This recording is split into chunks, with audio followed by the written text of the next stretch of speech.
샬롬. 우리 같이 인사할까요? 샬롬. 네. 마음도 여러분들의 신체도 하나님의 샬롬 평화 안에 거하게 되기를 축복합니다. 오늘 설교 제목이 Hidden Figures입니다. 숨겨진 인물들, 숨겨진 거물들, 이런 제목인데 본래 이 제목은 영화 제목이기도 합니다. 2016년도에 흥행했던 미국에서 만들어졌던 영화인데 아카데미상 작품상 후보에도 오르고 여러 가지 작품성이나 여러 가지로 주목을 받았던 영화입니다. 이 영화는 실화를 바탕으로 만들어진 영화인데요. 1962년도에 미국의 나사 우주항공국에서 실제 일어났던 일입니다. 거기에 보면 3명의 흑인 여성이 나오는데 이 흑인 여성 삼총사가 우주 나사국에서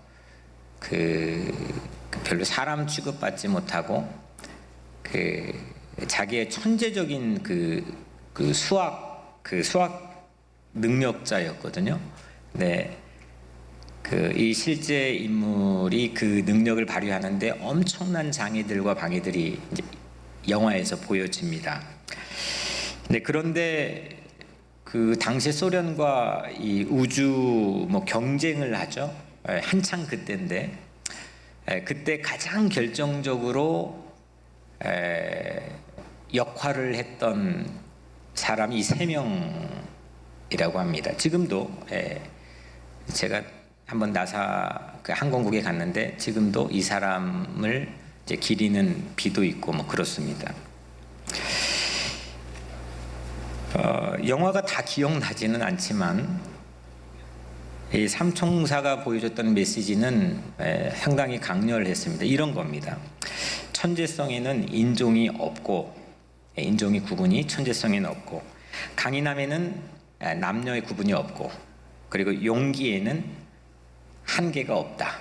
이런 메시지를 이 영화가 전해줍니다.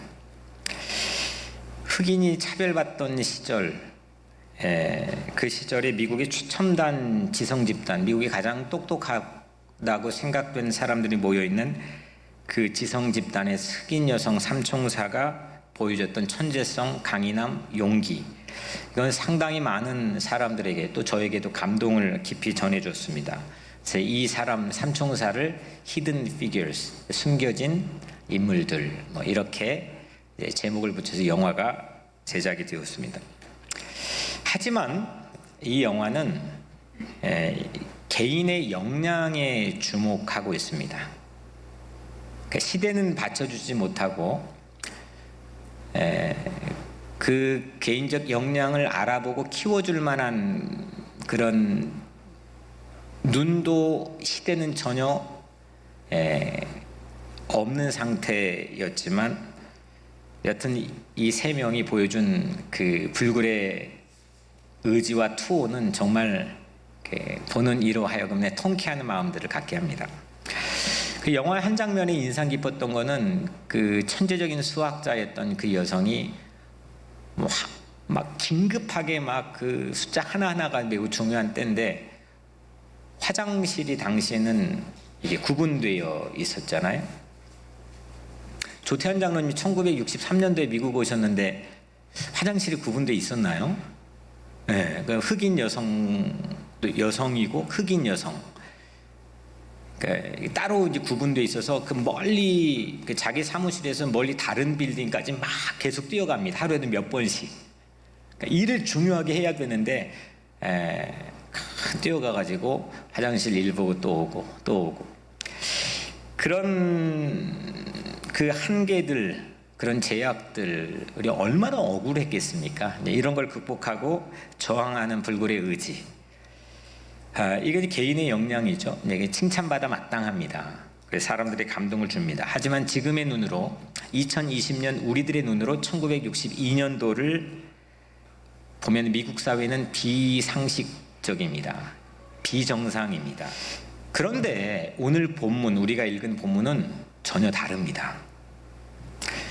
오늘 본문에는 지구에서 첫 번째, 역사상 첫 번째 교회라는 게 생겨났는데 그 첫 번째 교회에서 일어났던 실화를 오늘 우리에게 소개하고 있습니다. 그게 이제 그때 당시 간판을 뭐 그렇게 붙였던 것도 아니고 자기들끼리 그렇게 부르고 시작한 것도 물론 아니겠지만 후대 우리들이 그렇게 불렀던 교회 이름은 예루살렘 교회입니다. 이게 역사상 처음 사도행전 2장에 생겨난 교회죠. 그런데 이 교회에 정말 그 화라산 같은 그런 역동적인 그 역사, 하나님의 역사들이 일어나죠. 뭐 3,000명이 교회 안에 물밀듯이 들어오고 5,000명이 들어오고 이런 부흥의 역사와 동시에 연이어 문제들이 터집니다. 2장의 교회가 사도행전 2장의 교회가 시작이 되고 4장에 처음 문제가 이제 일어나는데 당시 그 교회에 그 담임하는 뭐 목사와 같은 역할을 했던 2명의 사도가 감옥에 갑니다. 투옥이 됩니다. 그리고 재판을 받습니다. 이유는 성전의 미문에 앉아있던 선천적인 앉은뱅이를 고쳐준 게 발단이 되었습니다. 착한 일을 해가지고 감옥 간 겁니다. 외부적인 박해인 거죠. 초대교회, 첫 번째 교회에 그 타격을 주었던 외부적 박해입니다. 이 4장의 재판의 기록, 재판에서 이루어졌던 모든 대화들까지 고스란히 다 담겨 있습니다. 5장에는 약간 좀 창피한 이 초대교회 모습인데 어떤 문제가 터지냐면 아나니아와 삽비라의 재정 유용 문제가 터집니다. 정말 좀 감췄으면 하는 문제인데 이걸 고스란히 다 내놓고 그걸 해결해 나가는 모습들을 보여주죠. 4장, 5장, 오늘 6장에서도 또 문제가 터집니다. 6장에 터진 문제가 오늘 우리가 읽은 이야기인데요. 어떤 얘기인지 그 사연을 1절에서 공개하죠. 그때의 제자가 더 많아졌는데 헬라파 유대인들이 자기의 과부들이 매일의 구제에 빠짐으로 히브리파 사람을 원망하니, 이게 이슈입니다. 예루살렘의 교회는 제자가 더 많아졌다라고 하는 데서 우선은 더 많아졌으니까 수적인 그 양적인 부흥이 일어난 거고, 제자, 예수를 따르기로 결단한 제자들의 숫자가, 제자들이 많아졌다는 거니까 그거는 질적 퀄리티에서도 비약적인 도약을 한 거죠. 근데 이렇게 엄청난 이 비약적인 도약과 동시에 그 교회 안에서 오늘 6장에 보여준 문제는 갈등입니다. 교인들 간의 갈등입니다. 헬라파 유대인들이 원망을 했습니다. 이 원망의 내용은 히브리파 과부들에 비해서 헬라파 과부들이 구제의 소외가 되었다는 내용이었죠. 근데 12사도들이 이제 모였습니다. 모여가지고 회의를 했겠죠. 서로 이야기를 한 다음에 기가 막힌 제안을 합니다. 우리 생각하지 못했던 전혀 다른 해결책을 제시합니다. 그 해결책이 뿌리가 되어서 교회는 오늘날까지 2000년 동안 교회는 세상을 향해서 어떤 방식으로 서 있어야 되는지, 어떤 방식으로 다가가야 되는지, 그 방법론과 이런 것들을 오늘 사도들이 제안한 그 짧은 그 방법 안에서 모두 다 이어져 오고 있습니다.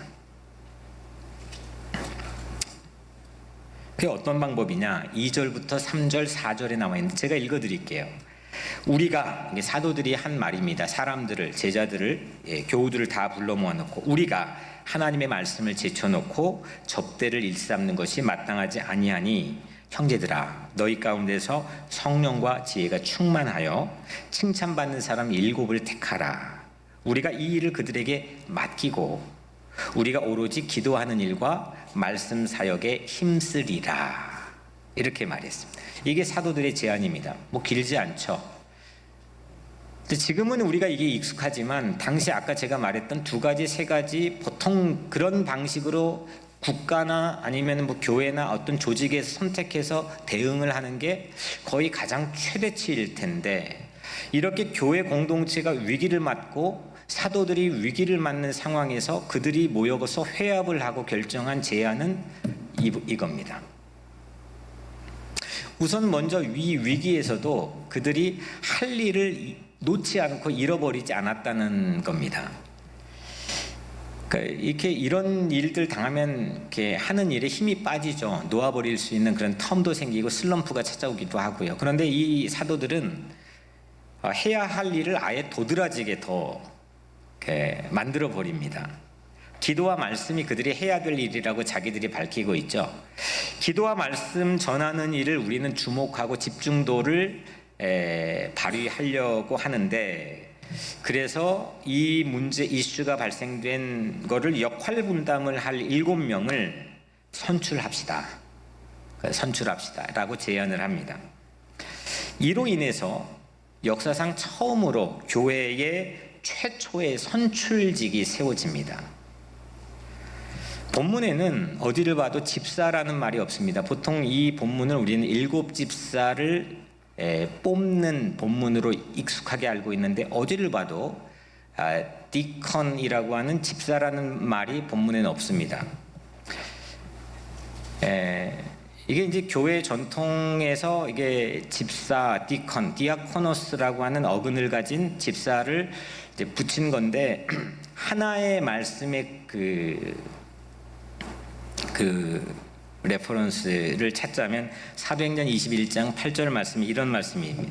7 집사 중 하나인 전도자 빌립. 그러니까 이제 이 빌립과 오늘 이 빌립이 동일 인물이라는 거죠. 그래서 그 근거로 우리는 이제 오늘 선출되는 7명을 7 집사라고 부릅니다. 오늘 우리가 공동회에서 선출하는 2명의 장로 또 후보가 올라와 있고 5명의 안수 집사가 올라와 있는데, 그 안수 집사의 근원이 되는 본문이 오늘 본문으로 교회는 알고 있습니다. 어떤 그 과정을 통해서 선출을 했느냐, 누구를 선출했느냐, 이제 오늘 5절 6절에 또 우리에게 보여주고 있죠. 온 무리가 이 말을 기뻐하여, 온 회중이 사도들의 제안을 기뻐했습니다. 그리고 믿음과 성령이 충만한 사람 스데반과 또 빌립과 브로고로와 니가노르와 디몬과 바메나와 유대교에 입교했던 안디옥 사람 니골라를 택하여 사도들 앞에 세우니 사도들이 기도하고 그들에게 안수하니라. 대충 3가지 정도의 구분이 생기죠. 먼저 사도들이 딱 하고 제안하니까 첫 번째로 사람들이 기뻐했습니다. 그리고 찬성했습니다. 그 다음에 뽑았습니다. 7명을 뽑았습니다. 그리고 사도들이 그들에게 기도하고 우리로 치면 임직식, 안수식을 했습니다. 그래서 이게 7명의 교회의 최초의 선출직이 세워졌습니다. 공동체의 쾌거입니다. 그 중에 스데반은 이 기독교 역사상 최초의 순교자가 됩니다. 크리스찬들은 이렇게 살고 싶다라는 로망을 스데반이 처음으로 보여준 거죠. 제가 이제 한 주일 동안 이 스데반을 비롯해서 7명을 이잡듯이 찾아보고 연구하고 조사를 하고 했습니다. 상당히 많은 분량이었습니다. 근데 오늘은 이 한 사람씩 이 7명을 탐구하는 것도 물론 의미가 있는 일이겠지만, 오늘 본문의 의도도 그렇고 하나님께서 오늘 우리 메시지를 인도하시는 방향도 그거보다는 하나님께서 오늘 히든 피겨스, 이 인물들을 세우는 이 교회 공동체의 실력을 주목하게 합니다. 그러니까 이 7명을 주목하기보다는 이 7명을 선택하고 선출하고 세우는 공동체를 오늘 이 본문은 사실은 주목하고 있습니다. 근데 제가 놀라운 게, 이 선출된 7명의 모습들을 보니까 한 명도 빠짐없이 예외 없이 헬라식 이름이라는 겁니다. 헬라식 이름. 이게 뭘 의미하느냐? 그러니까 해외에서 살던 이민자 출신들, 그러니까 해외파들이죠. 그리고 특별히 이 마지막 소개된 유대교에 입교했던 안디옥 사람 니골라, 이 사람은 안디옥 출신, 그러니까 외국인입니다. 저만 놀라운가요? 네.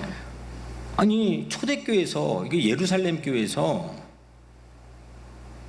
첫 번째 선출직을 뽑는데 전부 다 헬라식 이름을 가진 헬라파 유대인들 그리고 외국인까지 포함해가지고 선출을 했다는 겁니다. 우리가 그렇게 할 수 있을까요? 정말 쉽지 않는 일입니다. 당시 예루살렘 교회는 히브리파 유대인이 절대 다수입니다.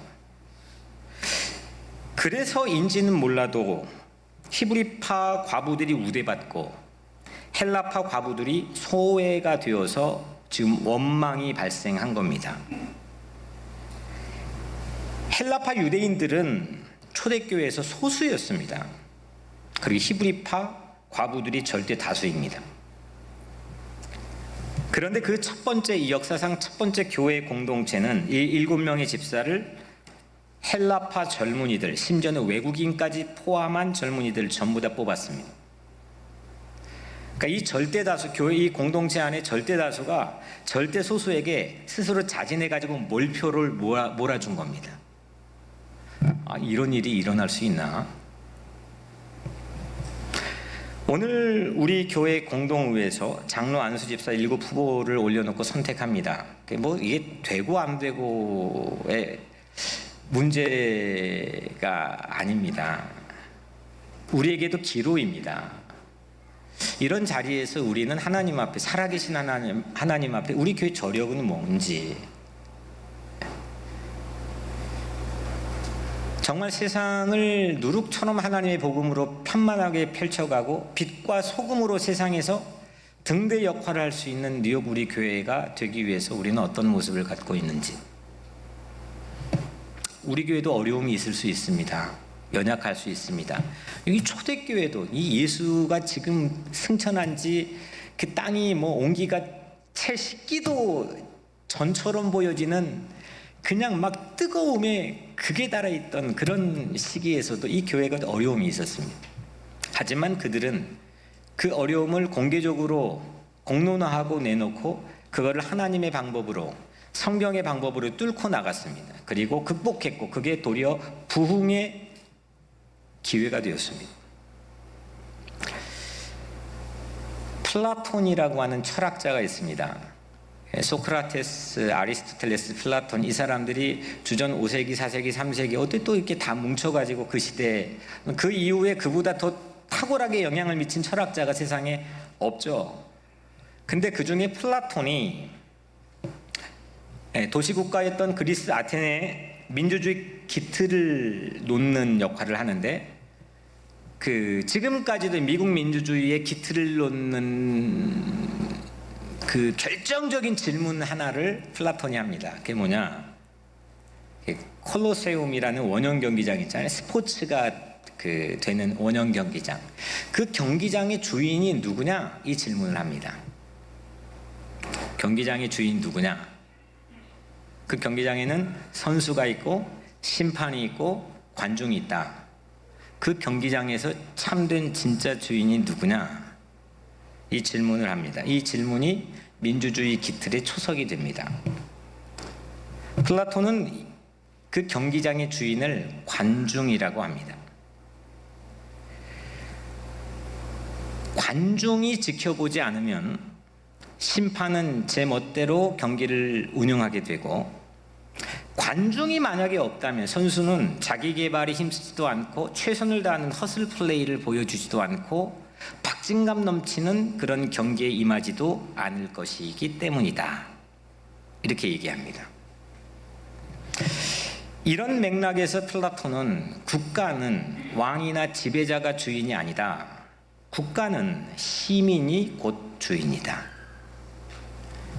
이렇게 얘기합니다. 이것이 바로 도시국가인 그리스 아테네에서 세워졌던 민주주의의 기틀이 됩니다. 선출, 오늘 제가 우리 교회에서 이제 장로님, 안수 집사님들 선출될 때마다 일정 기간 동안 교육을 하는데, 그때 우리 교단에서 출판한 헌법 포함된 책을 가지고 이제 제가 교육을 합니다. 그 책에서 그 키에르케고르라고 하는 철학자가 목사님 아들인데 이 사람이 인용한 글을 제가 잠깐 소개하려고 합니다. 제가 항상 언제나 고시 출제 문제로 매번 냈던 이야기이기도 합니다. 제가 인용을 하겠습니다. 키에르케고르의 말대로 하나님이 대사를 읽어주고 목사는 무대에 연기하고 교인들은 관중석에서 구경하는 교회의 병적 구조가 변해야 한다. 무대 위에 교인들이 연기하고 목사는 대사를 읽어주고 하나님께서 관람석에서 기뻐할 참된 성서적 교회로 돌아가야 한다. 교회의 주인은 누구입니까? 하나님이십니다. 그 경기장의 주인은 누구냐? 관람석에 있어야 될 모든 영광과 기쁨을 받으셔야 될 하나님이십니다. 근데 성도들이 있고 목사 혼자 막 쇼를 하고 배우가 되고 하나님은 마치 그 대사를 뒤에서 안 보이는 데서 읽어주는 역할만 하면 된다고 하는 구조 자체가 오늘날 교회의 주소 자화상이지 않을까 싶습니다. 교회 회중은 깨어나야 됩니다. 그리고 무대에 서야 됩니다. 이건 지식을 많이 알자는 게 아닙니다.